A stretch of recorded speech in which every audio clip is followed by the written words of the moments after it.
Today, we're going to continue talking about staffing systems. And before I go forward, in the last video, we talked about knowledge, skills, and ability, which is a function of job planning. My name is Chris Blakeman, and I'm a retail consultant here on the Retail Systems channel. And what we teach here is retail systems. So how to build teams, how to create a system so that you can build the store of your dreams. Go ahead and like and subscribe for more videos on how to systematize your store. But basically, in the vein of these videos, we are talking about building your own staffing system. And my goal for you is for you to have something that you can lean on and rely on and use indefinitely, right? And that you can kind of change and adjust as you need to. But if you make plans around this stuff, you're not going to be at the mercy as much when it comes to the labor markets, when it comes to your employees, their personalities, the demands of your customers. Creating a plan around your staffing is essential, right? And I don't mean just having like an Indeed account where you hire people online, or using any of those online platforms to like hire a bunch. Like, those are just tools, right? Like, just because you have an Indeed account or a ZipRecruiter account or something like that, like, those are great tools, but ultimately, as a business person, you need a plan as a retailer, right? So that's what we're talking about today. In a continuation from the last video. If you haven't watched it, I suggest you go watch the video on knowledge, skills, and abilities, because today we're going to talk about the difference between job design and job descriptions, okay? So they're not the same thing, and I'll tell you the difference, right? So job design is basically a division of work that is assigned to an individual in an organization that specifies what the worker does. So there is a what, how, and a why. So what, a how, and a why, okay? So what the worker does, what they're actually doing, right? How they do it, how do they accomplish what they're doing, and why are they doing it? What's the objective of like what they're doing, okay? So what we want to consider in the job design, and we don't have to overcomplicate this, right? Like, we can really get into this stuff at like an MBA level or whatever, and how job designs can get really in depth as far as researching jobs and doing job analysis. But for the purposes of brick and mortar retail, we've already done our job analysis, like looking at KSAs, maybe even making a knowledge, skills, and ability matrix like I recommended is a really good exercise that you can do in like under 30 minutes even, just to get some quick planning done and analyze the jobs in your store, okay? So for the design, we're going to consider the skills needed to do the job, okay? Just the skills. And then we're going to consider the task identities. So as far as task identities, what are the tasks that are being done? We're going to identify them, and those are task identities, right? So an example might be that, and you could actually reverse these, like you could list out task identities and then list the skills needed. But let's say we listed out the task identities for, just our store clerk. Well, they need to be able to count the drawer at the beginning of the day, count the register maybe at the end of the day, count the cash, if that's a regular thing. They're going to need to be able to help customers, be able to walk around the store maybe. So a task identity might be help customers pick merchandise. Okay, so a skill that you might need for that is communication. Like they need regular communication skills or good communication skills. Okay, and so then another task identity might be cleaning. They might need the skills, let's say, to have attention to detail, right? To the skills to clean. A skill like maybe you cleaning your store actually involves using some kind of like machine to polish the floors or something. I know that's kind of a crazy example, but that would be a skill, running that machine, okay? So, like I said, you can really get into this stuff, but really just consider the task identities, the day-to-day tasks of that job, okay? And then what we want to do is look at the significance. So a great way to do this in job design, after you've listed the tasks in the job, again, don't overcomplicate it. Just get it down on paper or pull up a document, type each one out. Then you're going to number them. like by order of importance. And so you're going to give them significance. Now, people can only do so much, right? Like there's only so many hours in a shift or hours in a day. So the task significance of those task identities, you are going to be sequential. So like first priority, second priority, third priority, in those task identities, and you have to do this so that you can rank order them for planning for the employee, right? And so then, okay, so with the level of autonomy, what we're saying is how much supervision does somebody need, right? Like when we say autonomy, that means they can do things automatically. They just can, their level of problem solving, basically. So how much supervision does this person need? Because are they dealing with complex situations in certain cases where they're going to need a lot of supervision? Or is the level of supervision really just like a check and balance kind of thing where, their job is basically to take money in a register, clean the store, like go through regular cleaning procedures, and then like help customers find merchandise and maybe restock merchandise. That's a task identity. Restock merchandise. One of the skills they might need is like basic math. If there's a certain stock level they need to keep up with, and they need to be able to interface with your point of sale system, maybe, okay? Basic skill set might be computer skills, okay? But we're going to rank order those tasks, and we're going to look at the level of supervision need. Like, does the supervisor, and you might even just be the supervisor in your store, but if you have a store manager too, did they need a level of supervision where, they're just kind of checking off a box? Like, did the employee do this? Check. Are they accomplishing these tasks on a weekly basis? Are they kind of able to keep the store clean and that sort of thing? And if not, like, why? Like, how are they going to, now they need to have a meeting with them, and that's a more complex level of supervision to have managerial meetings, okay? If they're like a high ticket salesperson, like if you sell merchandise in your store that's like over $500, or in some cases you might have merchandise that's thousands of dollars, like $5, $10, $20, $30,000 or whatever, maybe your jewelry store or something like that. Those high ticket salespeople may need a little bit more management, okay, at the level of sales management and sales development, and helping them with that kind of stuff. So that requires a different level of supervision than just like a clerk who is working in a gift shop, okay? And then what's the feedback vehicle, okay? So what's the vehicle that's used to give that employee feedback on all of these things? What are we doing to do that? So like for salespeople, for example, a high ticket salesperson may need a sales meeting. Some very successful retailers do daily sales meeting with their high ticket staff, okay? And a daily sales meeting is a great way to keep salespeople dialed in, keep them role playing, keep them developing on a regular basis, okay? And just doing a sales meeting every day. And that can make you a lot of money taking that time, okay, to do those sales meetings. But, okay, a vehicle for feedback can be like a form too. Could be like a coaching form where we fill out like how they're doing and what our expectations are for them the following month or something like that, or following week even. Those feedback vehicles, if they're measured and documented, that's best. The best feedback vehicle is measured and documented. If you don't have that already, we'll talk about maybe developing something like that. But ultimately, you need some sort of feedback vehicle. If it's just feedback from supervision or management, that's fine too. Okay, I don't want to get too far into the weeds. But the difference is a job design really is more of like a function of planning the job and laying all these things out after really analyzing the job and looking at knowledge, skills, and abilities. Now, the cool thing about a job description is it's actually a tool that we use in the business, right? So a job design is something you can kind of create one time and keep it as a document like on your computer, or something for your manager to look at, and maybe they can give you feedback and you can kind of change it and tweak it a little bit here and there. Maybe print it out just to have it, if you have a store operations manual, it's a great place to put job designs.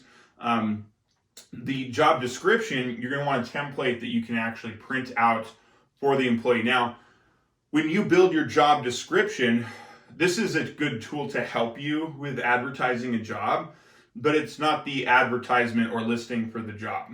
Okay, that's one thing a lot of people get confused is a job description is not used to go out and, funnel people into your hiring process. Okay.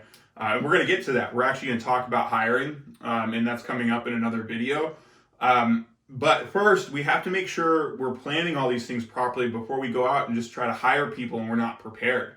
Because you'll bring them into your business and you're not setting yourself up for the best success. You're not setting the employee up for the best success. And really, if you just take maybe an afternoon or something to go through these videos and do these planning steps, you're going to be a lot more successful. You're going to make a better hiring decision and you're going to build a way better team. Okay, just trust me. I've done this a lot. So, and by the way, this isn't legal advice. I'm just telling you guys things that I did. We can almost say this video is like for entertainment purposes, right? Because it's on YouTube. But this isn't legal advice and I'm not a lawyer, nor do I play one on TV. So now we're going to talk about job description. So with a job description, it's going to be, the summary of the job basically is like what we're looking at. It's going to talk about essential functions, things like that. So what we want to do is when we create a job description, we want to be kind of done with the analysis phase. So we want to be kind of done with the KSAs, the design, and feel pretty good about that, okay? And what we're also going to do is set up kind of a standard letter to go with this, like a paragraph or, like 3 or 4 sentences maybe that you would type out inviting somebody to come work for you. This is called a standard letter of intent to hire, right? So you want a standard letter of intent to hire that you pretty much give to everybody. That's saying, hey, congratulations. After screening some applicants, we've decided to go ahead and hire you. Here's the job description. We're going to have you sign off on it. Okay. And, again, if you have a question or something, you should ask your lawyer or look at your local, laws, your local employment laws, that sort of thing. But what I used to do, I'm just telling you what I used to do, and it worked really well, is when I hired somebody new, I provided them with a letter and a job description that they could sign. So, that way, all of it was laid out right there. They knew what they were agreeing to. They knew what they were getting into, and they signed off on it. They black ink, black ink, blue ink, signed off on it, right? Like in my office, in the store.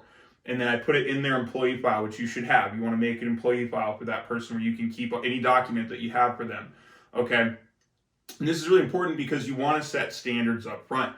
And I'm just telling you right now, if you haven't had your employees sign a job description, and you're having issues where you're like, why didn't they know to do that? Or why didn't they know to do this?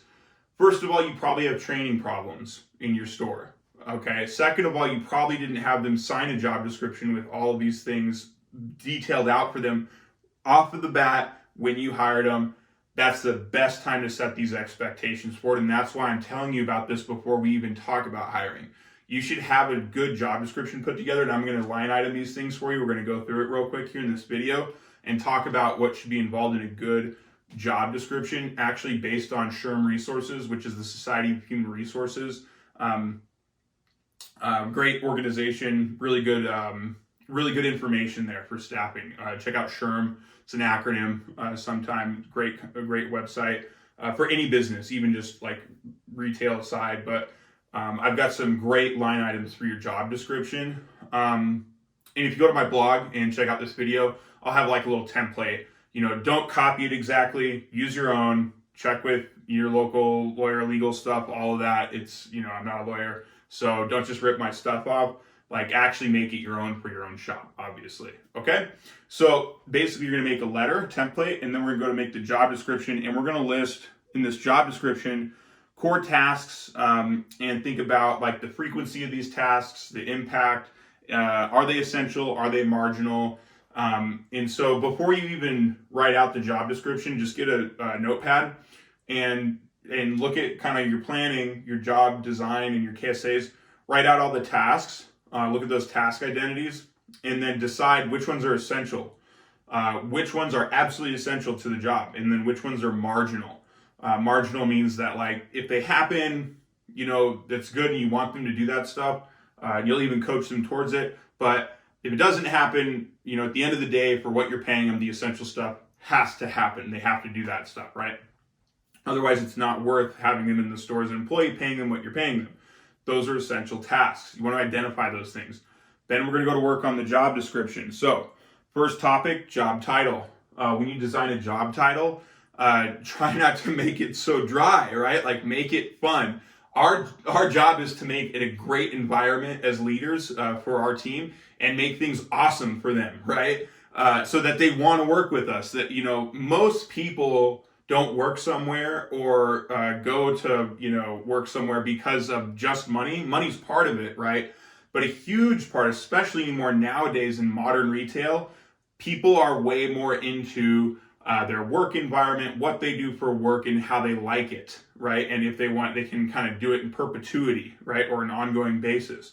So make your job title fun. And I encourage you to look at my video on making a vision statement, for your retail store and for your company, and having vision and creating your identity, your store identity, because that's going to translate into the job titles, right? Like if you're a candle shop, let's say you're just selling candles, like high-end candles, that's the thing. If you're selling really high-end candles and your vision, for your team and your store is to just sell candles, so that you can buy a Porsche, your team's not really going to be on board with that. They're going to be like, who cares? You want to buy a car? Like that's not going to motivate me at work. But maybe your vision statement for your candle shop is making homes smell better and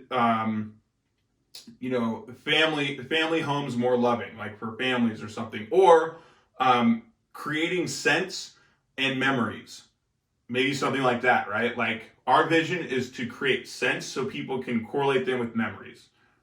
That's a great vision for your customers, right? Or you got to get creative with that stuff, and there's an exercise for it. So I'm just kind of pulling stuff out of my sleeve here. Correlate this to the job title. So, if somebody is like just a candle salesman, don't make it just about money, just like your vision statement. There needs to be more purpose, but in the context of like the candle thing, let's say, you're going to have somebody be like a scent expert, maybe, or they're a candle genius, or they're get a cool job title for them that sounds fun that your customers will like.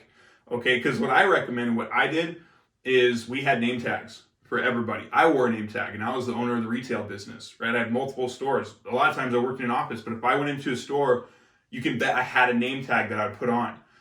And so we had cool names, cool titles, right? And so you can put those cool titles like on a name tag. You want your customers to be able to look at these job titles and be like, that's cool. Like, this is a cool place to go. I like going here, right?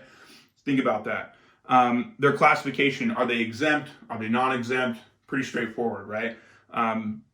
Salary and pay range. So that's the compensation. So in the compensation section, salary, pay range, or compensation, how much they get paid per hour, are there bonuses, are there commissions, do you do benefits, all that stuff, make sure you put it in there, okay? As far as compensation goes, I've got another video on paying commissions, different ways to pay commissions, incentivizing people, analyzing, their production and that sort of thing, because people produce in your business, especially in retail, you need them to produce. And we'll talk about that later, but you need to put this in the job description, okay? Their compensation. Who do they report to? Do they report to you? Do they report to a manager? Who do they report to, right? So the summary of the job and the overview of the objectives is basically like you're surmising the job and ultimately what they're doing, okay? And then just another quick point with a job description, you want to try and make it about one page. You don't want job descriptions that are like multiple pages long or 2 pages long, or it's too complex. And you're having them sign off on this, but I'll tell you about the disclaimer part of it. You're not adding a ton of details into this and making it like, kind of complicated and crazy. You don't want to put that in front of people. And you don't want that for your business. You actually want simplicity in a lot of your business and try to reduce complexity for operations, okay? And that's an operational mindset you want to adapt as a retailer. Reduce complexity, increase simplicity, right? While still achieving your objectives. So, do a summary of the job, what the ultimate objectives are, and then the essential functions. So those are those line items, those task identities. What are the essential functions of the job? Like, counting the register at the end of the day, right? Selling merchandise to customers. That's an essential function, right? Rank order them too, okay?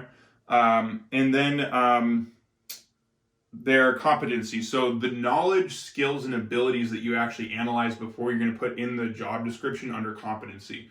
So list those out, knowledge, skills, and abilities. Actually put it in the job description. Okay. So they know exactly what your expectations are for them as far as knowledge, skills, and abilities. And you've already screened them for this through the hiring process, which we'll talk about. So it should be cool. They should be ready to sign off on that stuff. Supervisory responsibilities, if they're a manager. So if they're a manager, who do they supervise and what do those responsibilities involve? Does that supervisor run your checklists? Do they have meetings, in the office, at the store with the employees? What are their supervisory responsibilities? Keep in mind that this is a summation, so try to keep your summaries onto one page if you can.